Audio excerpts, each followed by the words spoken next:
Hello students, this is Raj Yadav and welcome to Chalak study YouTube channel. तो आज के इस वीडियो में हम लोग DSSB के कुछ लास्ट ईयर के यानी कि प्रीवियस ईयर के इम्पोर्टेंट क्वेश्चन यहाँ पर करने वाले हैं, ठीक है, जिसके जरिए आप लोग अपने सिलेबस को और अच्छी तरह से समझ पाएंगे। ये जो वीडियो है वो सभी तरह के टीचिंग एग्जाम्स के लिए महत्वपूर्ण है। आप लोग अगर EMRS की तैयारी कर रहे हैं उसके लिए भी ये बहुत इंपॉर्टेंट वीडियो होने वाला है, क्योंकि इसमें प्रीवियस ईयर के से रिलेटेड यानी एग्जाम्स में किस तरह के क्वेश्चन पूछे जाते हैं उसके बारे में हम लोग देखेंगे।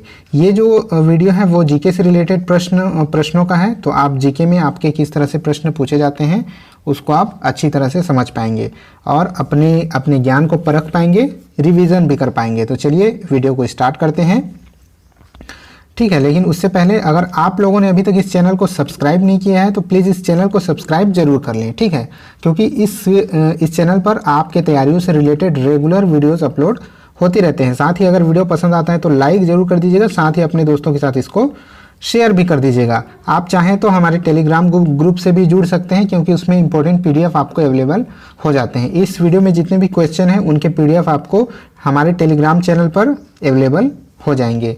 टेलीग्राम चैनल का लिंक आपको डिस्क्रिप्शन बॉक्स में मिल जाएगा, आप वहां से लिंक से जो है एंटर हो सकते हैं टेलीग्राम चैनल पर। चलिए आगे बढ़ते हैं, ठीक है। सबसे पहला क्वेश्चन हमारा यहाँ पर है question number 1, which factor is responsible to determine the stock of money in a bank. ठीक है, अगर कोई भी प्रोनाउंसिएशन में कोई भी गलती हो जाती है तो उसको नज़रअंदाज कर दीजिएगा।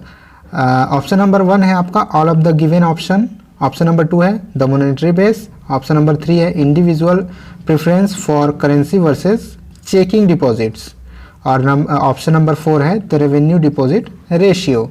ठीक है, तो अपना वीडियो जो है पॉज करके आप इसका आंसर आप लोग देने की कोशिश कर सकते हैं। जो हिंदी मीडियम के हैं वो हिंदी का प्रश्न वीडियो को पॉज करके पढ़ लेंगे, ठीक है।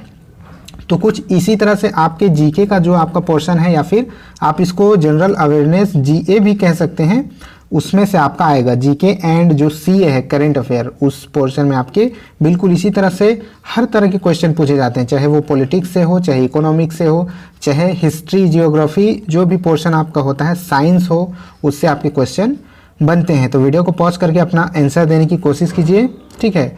तो यहाँ पर जो राइट आंसर होगा वो हो जाएगा आपका option number 1 all of the given option, यानी जितने भी ऑप्शन यहाँ पर दिए गए हैं 2 जो है option number 2, option number 3, option number 4, ये तीनों सही हैं। तो राइट आंसर आपका हो जाएगा ऑप्शन नंबर 1। आगे बढ़ते हैं, क्वेश्चन नंबर 2 यहाँ पर है which statement is found incorrect about Karnam Malleswari. यानी कि जो आपको पता है एथलीट जो है कर्णम मल्लेश्वरी हमारी, ठीक है, तो उनके बारे में कौन सा कथन गलत पाया गया है, इनमें से कौन सा कथन गलत है ये आपको बताना है। तो आप ऑप्शन को पढ़ लीजिए, वीडियो को पॉज करके ऑप्शन को अच्छी तरह से पढ़ लीजिए और अपने जवाब देने की कोशिश कीजिए, ठीक है। तो यहाँ पर जो राइट आंसर होगा वो आपका हो जाएगा ऑप्शन नंबर 2, ठीक है। ऑप्शन नंबर 2 जो है C was rewarded with the Arjuna award for the year of 1994-95, ये रॉन्ग होगा, ठीक है। जो कर्णम मल्लेश्वरी है उनके बारे में ये रॉन्ग इन्फॉर्मेशन है, तो यही यहाँ का राइट आंसर हो जाएगा। आगे बढ़ते हैं question number 3, with regard to the economy which of the following statement is correct. ठीक है, तो इकोनॉमी से रिलेटेड कौन सा स्टेटमेंट यहाँ पर करेक्ट है। यहाँ पर कुल मिलाकर के 3 स्टेटमेंट आपको दिखाई दे रहे होंगे, 1, 2 और 3, इन तीनों को पढ़िए और उनमें से ऑप्शन बताइए कि कौन से ऑप्शन सही है। ऑप्शन नंबर A है बोथ 2 एंड 3, क्या 2 और 3 जो नंबर के स्टेटमेंट है वो सही हैं या ओनली 1। C नंबर है बोथ 1 और 2, और D नंबर है 1, 2 एंड 3 ऑल, यानी कि तीनों स्टेटमेंट क्या यहाँ पर सही हैं। तो जो हिंदी मीडियम के स्टूडेंट है वो यहाँ से अपना क्वेश्चन देख लेंगे, यहाँ से वीडियो को पॉज करिए और अपना जवाब देने की कोशिश कीजिए, ठीक है। तो यहाँ जो राइट आंसर होगा वो हो जाएगा ऑप्शन नंबर 4, यानी कि आपका जो यहाँ पर ऑप्शन नंबर D जो दिया है वो आपका यहाँ पर राइट आंसर होगा, यानी कि स्टेटमेंट 1, 2 और 3 ये तीनों यहाँ का सही होगा, ठीक है। इकोनॉमी से रिलेटेड तीनों स्टेटमेंट सही हैं। आगे बढ़ते हैं क्वेश्चन नंबर 4 की तरफ। क्वेश्चन नंबर 4 क्या कहा गया है, incidence of fluid falling in a thin tube, यानी कि पतली ट्यूब में तरल पदार्थ गिरने से होने वाली घटना को क्या कहा जाता है। इन चारों में से क्या कहा जाता है, चिपचिपापन, तापमान, कैपिलरी एक्शन या फिर ताप यानी कि हीट। तो इन चारों में से आपको राइट आंसर बताना है। तो यहाँ पर जो आपका राइट आंसर होगा वो हो जाएगा ऑप्शन नंबर 3 यानी कि कैपिलरी एक्शन उसको कहा जाता है। आगे बढ़ते हैं क्वेश्चन नंबर 5।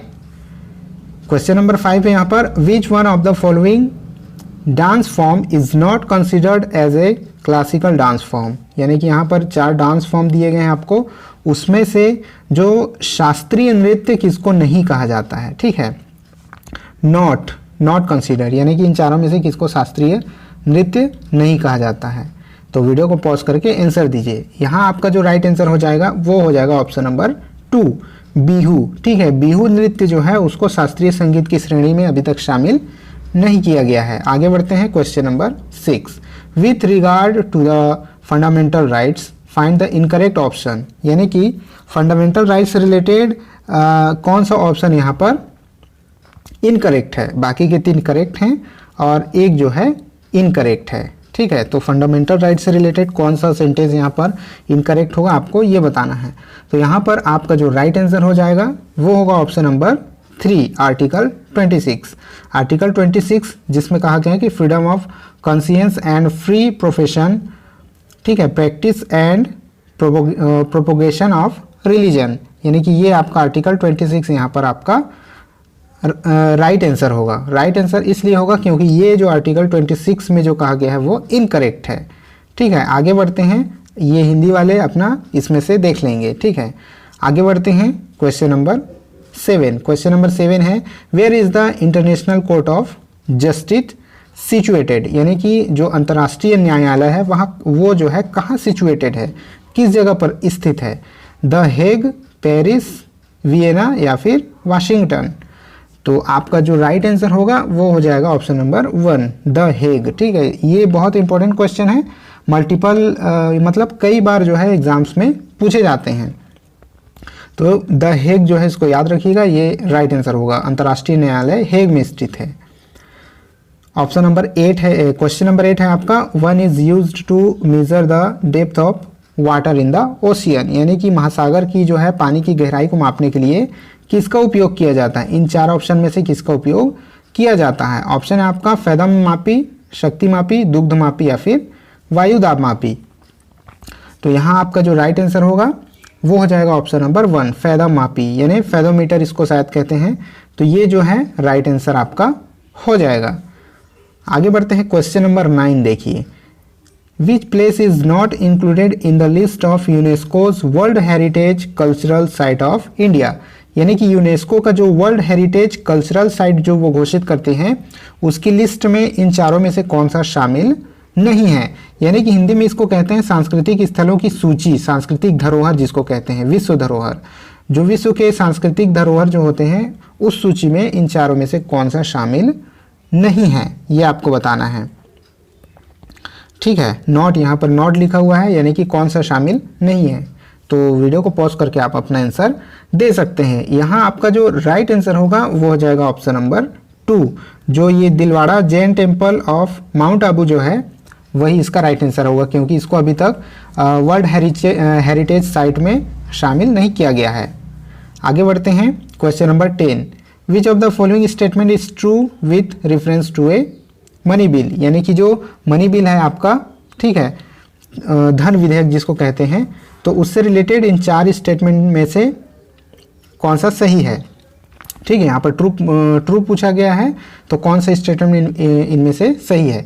हिंदी वाले यहाँ से देख सकते हैं। ठीक है, धन विधेयक जो है, धन विधेयक के संदर्भ में निम्नलिखित में से कौन सा सत्य है। तो आप वीडियो को पॉज करके आंसर दे सकते हैं। तो इंग्लिश वाले उधर से, हिंदी वाले इधर से देख लीजिएगा। यहाँ पर जो आपका राइट आंसर होगा वो हो जाएगा ऑप्शन नंबर 4। यानी कि यदि कोई प्रश्न उठता है कि कोई धन विधेयक है या नहीं, तो लोकसभा के अध्यक्ष का अंतिम निर्णय जो है अंतिम रहता है। लोकसभा का जो अध्यक्ष होता है उसका निर्णय अंतिम निर्णय माना जाता है, लास्ट डिसीजन उसी का माना जाता है। आगे बढ़ते हैं question number 11, who has been honoured with the prestigious Rajiv Gandhi Khel Ratna award in 2017। 2017 में जो है जो प्रतिष्ठित राजीव गांधी खेल रत्न पुरस्कार है उससे किसे सम्मानित किया गया था। ऑप्शन है सरदार सिंह, विराट कोहली, पीवी सिंधु या फिर साइना नेहवाल। यहाँ जो राइट आंसर होगा वो आपका हो जाएगा ऑप्शन नंबर 1 सरदार सिंह। ठीक है, सरदार सिंह यहाँ पर आपका राइट आंसर होगा।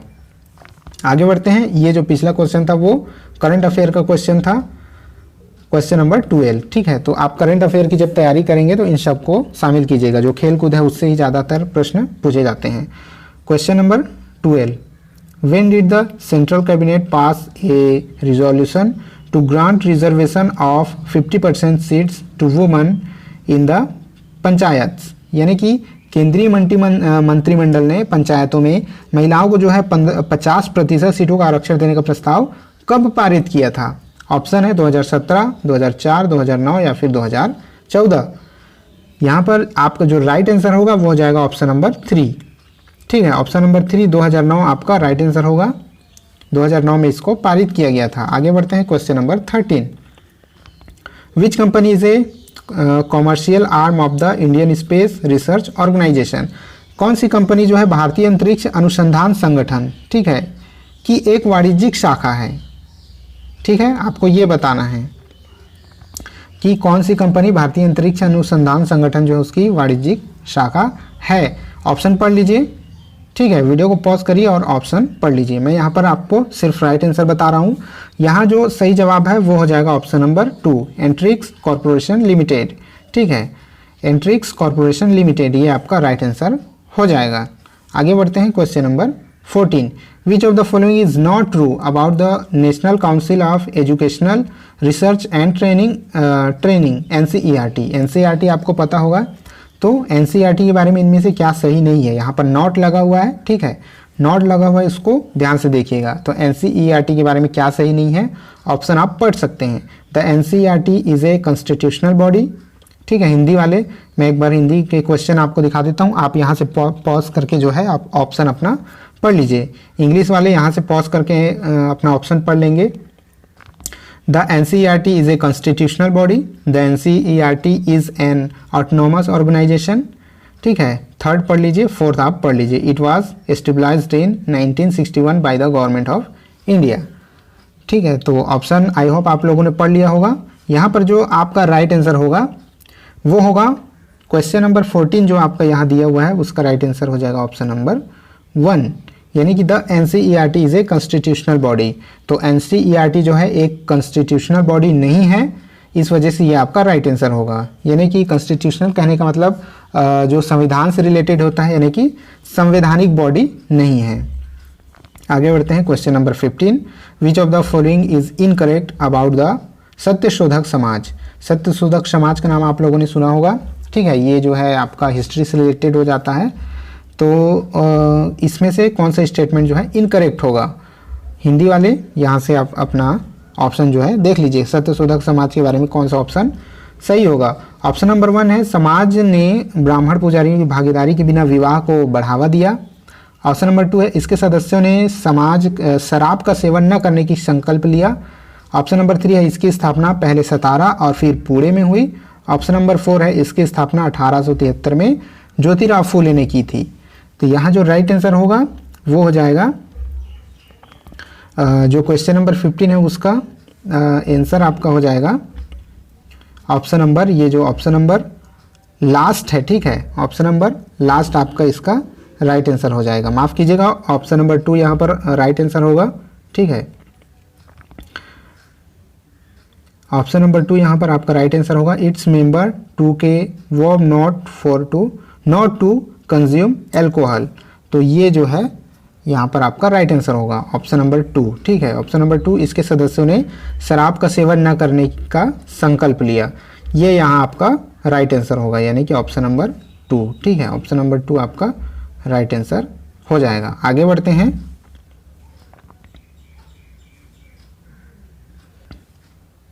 तो नेक्स्ट क्वेश्चन है क्वेश्चन नंबर 16, प्रश्न नंबर 16 नंबर देखते हैं क्या दिया गया है कि सविनय अवज्ञा आंदोलन के बारे में कौन सा कथन सत्य है। अंग्रेजी वाले यहाँ से अपना ऑप्शन देख लेंगे। Which statement about the civil disobedience. ठीक है, तो ये जो है सिविल डिसओबीडियंस मूवमेंट जो है उसके बारे में कौन सा स्टेटमेंट सही है, यहाँ से आपको अपना ऑप्शन देख लेना। हिंदी इंग्लिश दोनों वाले अपना ऑप्शन जो है देख लेंगे। ठीक है, तो सविनय अवज्ञा आंदोलन के बारे में कौन सा ऑप्शन सही है? यहाँ पर जो आपका राइट आंसर होगा वो हो जाएगा ऑप्शन नंबर 1, यहाँ पर आपका राइट आंसर होगा। ठीक है, ऑप्शन नंबर 1 दिए गए विकल्पों में से कोई भी सही नहीं है। कौन सा कथन सत्य है? तो कोई भी कथन यहाँ पर सत्य नहीं है। ये तीनों कथन आप लोग पढ़ लीजिएगा, इसमें से कोई भी कथन यहाँ पर राइट नहीं होगा, इसलिए ऑप्शन नंबर 1 राइट आंसर हो जाएगा। आगे बढ़ते हैं क्वेश्चन नंबर 17।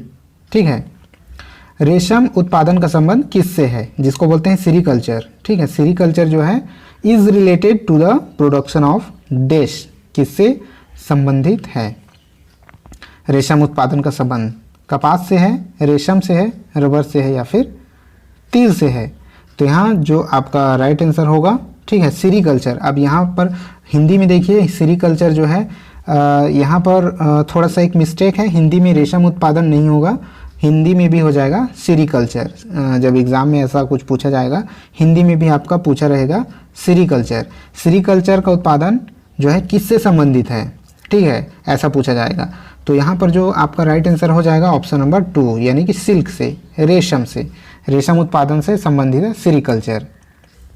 आगे बढ़ते हैं question number 18। The right to form assembly, association and movement is the guaranteed to every citizen under dash, यानी कि प्रत्येक नागरिक को सभा, संघ और आंदोलन बनाने के अधिकार की गारंटी डैश के तहत दी गई है, खाली स्थान के तहत दी गई है। ऑप्शन है आर्टिकल 15, आर्टिकल 25, आर्टिकल 19, आर्टिकल 14।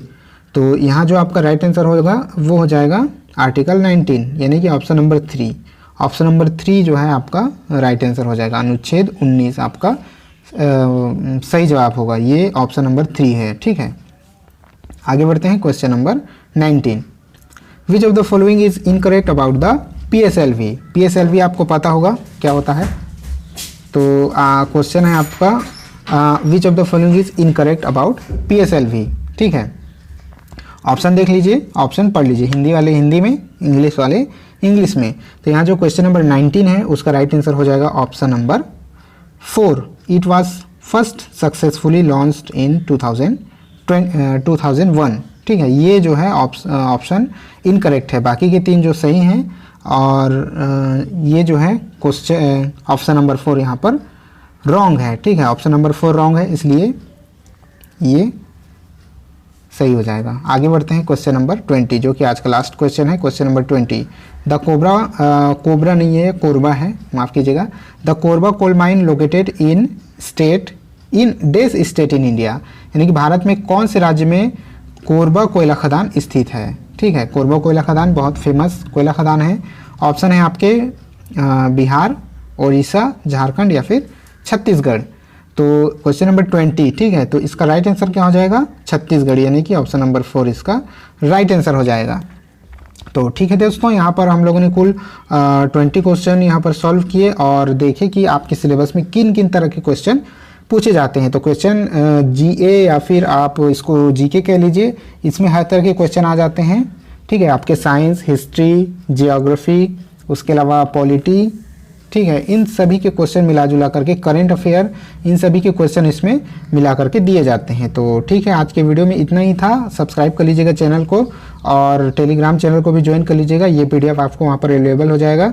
ठीक है, वीडियो को लाइक जरूर कर दीजिए, साथ ही इसको शेयर भी कर दीजिएगा। इस वीडियो में इतना ही दोस्तों, मिलते हैं नेक्स्ट वीडियो में, तब तक के लिए जय हिंद।